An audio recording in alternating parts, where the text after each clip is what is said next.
This is Once Upon a Crime in Hollywood, the Ronni Chasen story. 2 months after Miss Chasen was murdered, Beverly Hills Police had all but wrapped up the investigation. Speaking to The Hollywood Reporter in January of 2011, Beverly Hills Police Department Chief David Snowden said, quote, "That man is the man that shot her.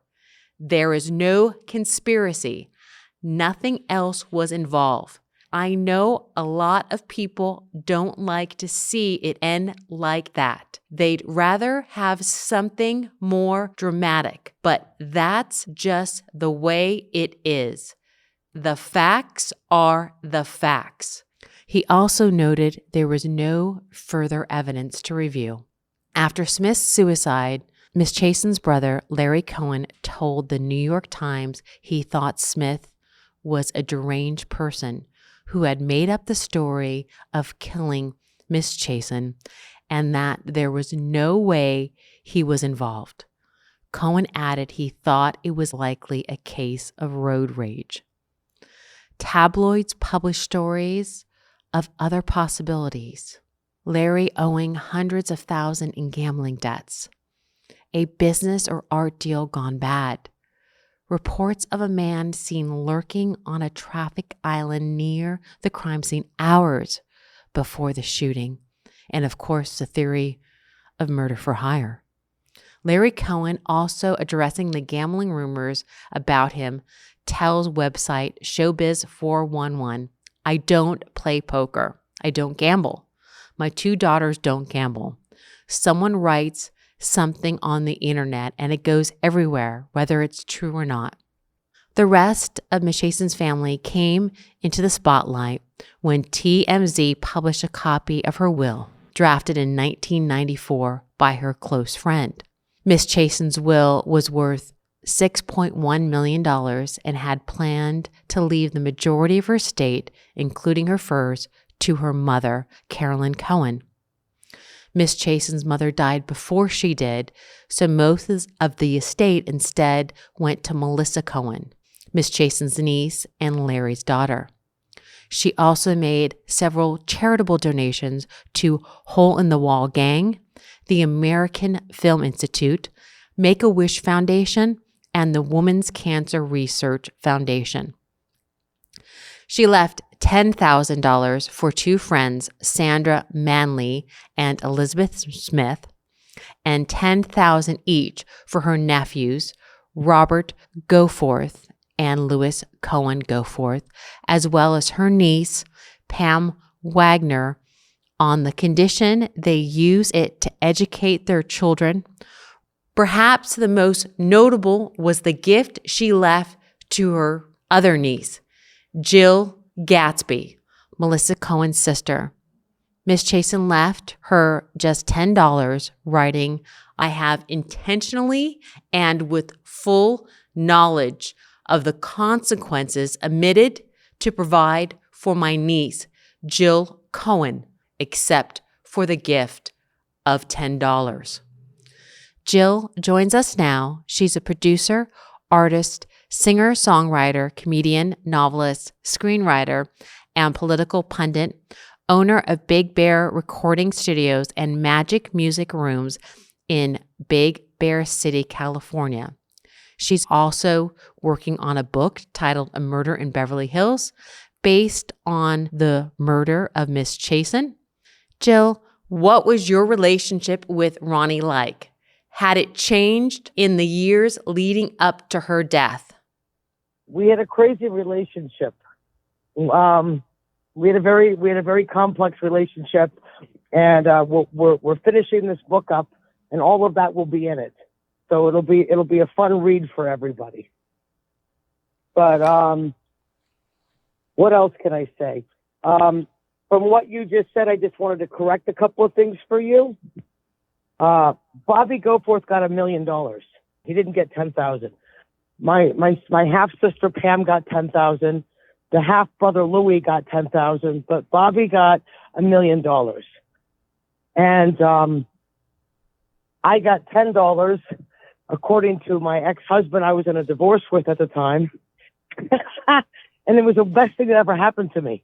And with that $10, we came up here and we created Big Bear Recording Studios. It was a lot more than $10, just like Bobby's 10 grand was a lot more than it was a lot more than 10 grand. Add a couple of more zeros is all I'm saying. Did Miss Chasen ever tell you that she was omitting you from the will? Well, yeah, we had a falling out, which was kind of creepy because we had a couple of falling outs throughout our life. I'm very sassy. I'm very like her, but we're also very different. However, our big falling out happened on Whittier, on the south side, the southwest side of the street. And she was coming from Westwood, and I was in the car with her, and we were going to see a movie premiere of a movie with Mick Jagger, and I can't think of the name of it right now, but it was a futuristic movie, and he was in it, and she had done all the PR. And we were riding in the car, and she started going on one of her rants about how everybody in our family is disgusting, and she was like this. So she would get very, very nasty about everybody, and she hated everybody. She thought we were all embarrassing. And I was the only one that wasn't embarrassing. And that was only because I was skinny. Because I was skinny and I was good looking, she liked to be seen with me. So she liked to take me out to all the things. And she basically, she pulled over and talked about the will. And she told me that I was going to get everything, that if she hated my sister, both of them, the boys, everybody was messed up. And I was going to get everything, but I just had to keep watching my grandmother as I had been. And the fact is, I went to see my grandmother because I loved her. And our family was so sick with money that when she made this like it was an offer, I looked at her and I said, Ronni, I said, you will never buy my love of my grandmother. It will never happen. I will never take money from you to watch my grandmother. I go to see her because I love her, and you're not taking that. And she said, well, then you're done. And I said, fuck you. And I got out of the car. She drove off and left me there. I was 20 years old, and she kept going. She went off to the premiere, and that was the beginning and the end of our friendship and our relationship. That was the beginning of the end, and that's probably when she wrote the will to give me $10 so that she could have this stab at me for the $10. And she couldn't control me, so she hated me because she was a very mean woman. There was rumors about Miss Chasen's family being involved in business deals or gambling debts connected with the murder. Did you ever hear about any relations to owing money or about Miss Chasen lending any of her family money? Okay, so again, this is the problem with how do you say this? I'll give you a good answer to this. This answer kind of coincides with I can't tell you anybody who I think might have done this. You're not allowed to name any names. Everybody could get in trouble. So basically, nobody can say anything. You understand? Nobody can say anything and nobody can tell the truth, but whatever isn't true can be printed, and whatever isn't true can be repeated incessantly till it's like vomitous. Okay, Larry Cohen. Just like if you were to look up John Smith, there's 10,000 of them. So the story of Larry Cohen being a gambler comes from some incompetent in the LA Times who thought it was really smart to write a story that Larry Cohen has a gambling addiction after pulling out a book of a guy named Larry Cohen, 30 years younger than Larry Cohen, the filmmaker. It's about as ignorant as saying Lawrence Cohen is Larry Cohen and he wrote Carrie. No, he didn't. The guy who wrote Carrie, his name is Lawrence Cohen. You know what I'm saying? It's a different guy. So yes, Larry Cohen is a man who's in his 30 years younger than Larry Cohen, my father. He's a gambler. He's written 3 books on gambling. It's well known. And he goes and does the circuit talking about gambling. So some imbecile at the LA Times put out a story saying that guy is Larry Cohen. Do you think the case should be reopened? That's how stupid the news is. Do you think the investigation, the case should be reopened? Of course, I think it should be reopened. Harold did not do this. It's ridiculous that Harold did it. Then there's so much damning evidence against so many different people in Hollywood that only Ronni would have her files closed, only a politician, maybe a member of the CIA. We sealed the files. I mean, they wouldn't even release an autopsy report. Now, let me tell you, this is America. Anyone's supposed to be able to see this. This is public. But no, we got to protect all her clients. No, that's not who they're protecting. And they didn't give a damn to find out who did it, because I know they already knew who did it, because they didn't even want to interview me. They didn't want to interview anybody. The murder weapon was stolen not even a mile from where I lived in North Hollywood. I was in Sherman Oaks. But I'm 10 blocks and it starts to be North Hollywood. And it's literally right a mile from the cop's house. All right. So my last care who did it. My last question to you, and I appreciate you being here, is you're working on a book based on Ms. Chasen's death titled A Murder in Beverly Hills. Can you give us a short story to just tell us what it is?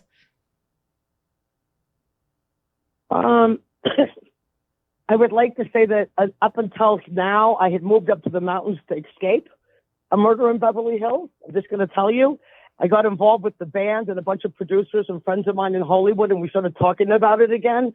I've got all this new evidence thanks to you guys.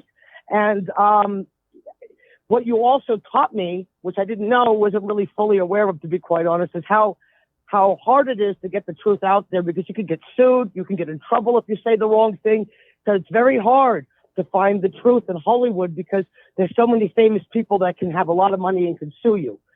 So you got to go, well, how am I going to tell this story, not get in trouble? So all I can say is Mr. Jones. And that's what we're doing. Miss Chasen's will drew more attention after a December 6 report from Louise Bardach in the Daily Beast claimed Larry Cohen believed Miss Chasen had a more updated will from 2006. Louise, what did Larry find out about Miss Chasen's other will? All right, so because it's Hollywood and everybody's got a storyline and everybody, it's all noir and everybody's living in their version of Raymond Chandler or Hill Street Blues or NYPD, everybody immediately goes to, what they write and what they see and what they produce and what they direct. And so there had to be a conspiracy. This had to be a hit. And also, so she had a brother who she was quite close to. She had a brother, Larry Cohen, and was her only sibling who she really did care about. She had some issues, as I recall, with some of his wives, but that's very Hollywood. And she was very close to one of his daughters. Anyway, so one of the conspiracy theories was, oh, my God, Larry liked to gamble now and then and had some debts. And, I mean, it was preposterous, because anybody who knew Ronni Chasen or spoken to her knew she adored this brother. She was very close to him. And like a lot of siblings, they had issues. And it was preposterous and I think very hurtful to him. And in an effort to dispel all this, when she was killed, he asked the Beverly Hills Police Department to send some detectives when they went to her bank and opened up her security, her safety security box at the bank, and they found a lot of jewelry, but they didn't find a new will. They found some very valuable jewelry, and which he locked back up, and that was the end of it.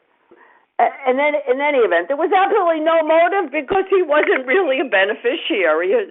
One of his daughters was. So the whole thing was pretty preposterous. But that's just classic Hollywood, is that nobody wanted to believe that a random, senseless act of violence could happen in the very heart of Beverly Hills, a stone's throw from the Beverly Hills Hotel, literally. People thought that happens downtown. That happens in Crenshaw. That happens in East L.A. In fact, it happens at an alarming rate. But the idea that would happen this random, that a guy, not even in a car, but a guy staking out a moment, hiding in bushes, and his getaway vehicle, what could be more preposterous than a 7-speed bicycle? You've spoken to some of Miss Chasen's friends over the years. What do they think about her murder? Well, her executor, co-executor, Martha Smilgis, is a former reporter. And when I spoke to Martha at the time of the murder, she understood. She understood that random acts of violence happen in the best neighborhoods, but they're very unsatisfying. You know, listen, people love conspiracies. I mean, that's the nature of people. Is nobody, you know, the idea of a random, senseless, violent act of crime in one of the finest neighborhoods in America, on arguably the most famous boulevard in America, Sunset Boulevard. What has more name cachet than Sunset Boulevard?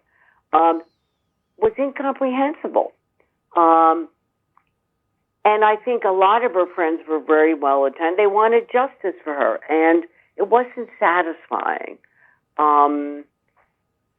It just wasn't satisfying. It was so random, and it's also was very scary. If that could happen to her, I remember interviewing a woman who, right around the corner of that area, had a very similar experience, where a guy came up to her fancy SUV and threatened her with a gun, and then followed her. And that happened very, very soon before this actual murder. So it was an admission that there's a lot of things going on in, you know, Tony Beverly Hills, regardless of the amount of private security, public security, Beverly Hills Police Department, that a lot of people really didn't want to think about too much. Martha Smilgis said Chasen never mentioned her will again after 1994 until 2 months before her death. She also stated she was suspicious of Chasen's death several times over the years. According to her, Miss Chasen was working on a trust at the time of her murder, but no other will has ever surfaced. So while Miss Chasen's will offers limited insight, her family and friends still may have doubts about the explanation for her murder. In July of 2011, Beverly Hills Police officially closed the case, for some leading to more questions and a lengthy legal battle to uncover answers. Almost 8 months to the day Miss Chasen was murdered, Beverly Hills Police Department put out a press release saying it had completed the exhaustive investigation into the horrific murder of Miss Chasen. The statement says detectives reviewed in excess of 150,000 emails and texts belonging to the victim and investigated thousands of tips received on the police department hotline. It added that police staff logged 10,000 hours investigating leads, and that without a doubt, it is the conclusion of robbery homicide detectives that the sole perpetrator of the most heinous crime was Harold Martin Smith. All facts and evidence conclusively indicate that Mr. Smith acted alone and was in possession of the murder weapon when confronted in Hollywood for questioning on the night of December 10th, 2010. So despite questions about Smith's motive and whereabouts on the night of the murder, police are using the words conclusively and without a doubt. Beverly Hills Police Department also reiterated that Smith acted alone But while the gun in Harold Smith's suicide appeared to be a match to Miss Chasen's murder, it still didn't explain how he could have pulled it off. Once again, we welcome back Joshua Ritter, criminal defense attorney, former deputy district attorney for LA County and host of his own podcast, True Crime Daily, Sidebar Podcast. Josh, what are your thoughts on some of the statements police made to the public after the murder?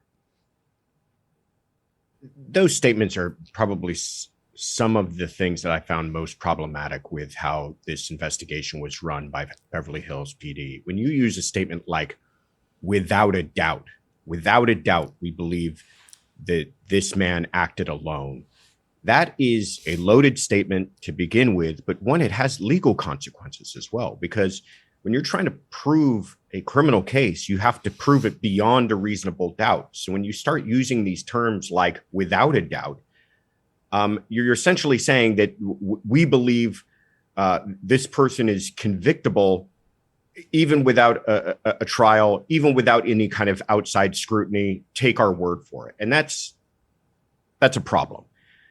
Now, it sounds like they did an incredibly extensive investigation. I have no doubt that they did, and I have no doubt that they left every stone unturned.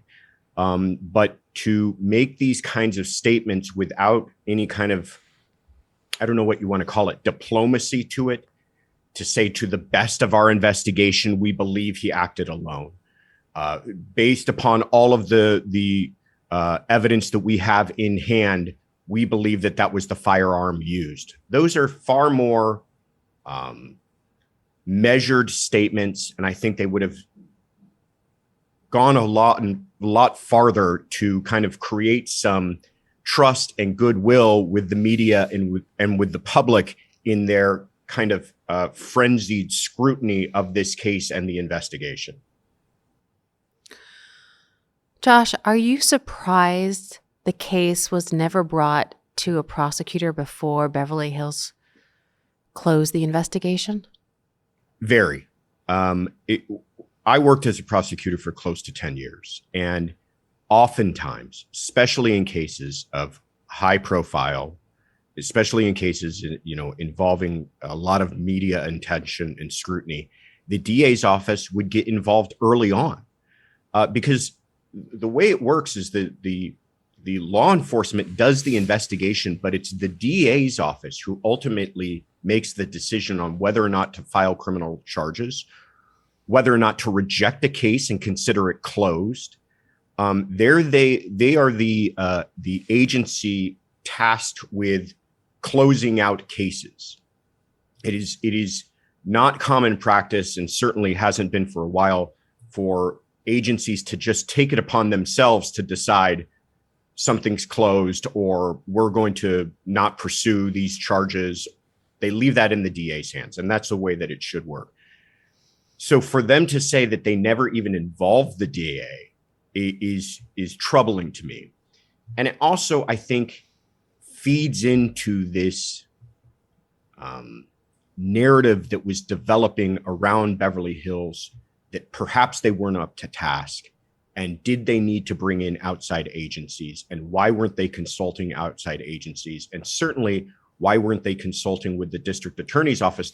Because though they're not a investigatory agency, they are essentially the law enforcement arm of the county, and you would think would be involved from the onset. Beverly Hills Police Department would in fact be challenged to provide more answers when an independent filmmaker named Ronni Chasen requested case documents and a copy of Chasen's autopsy report, which was still on a special indefinite hold.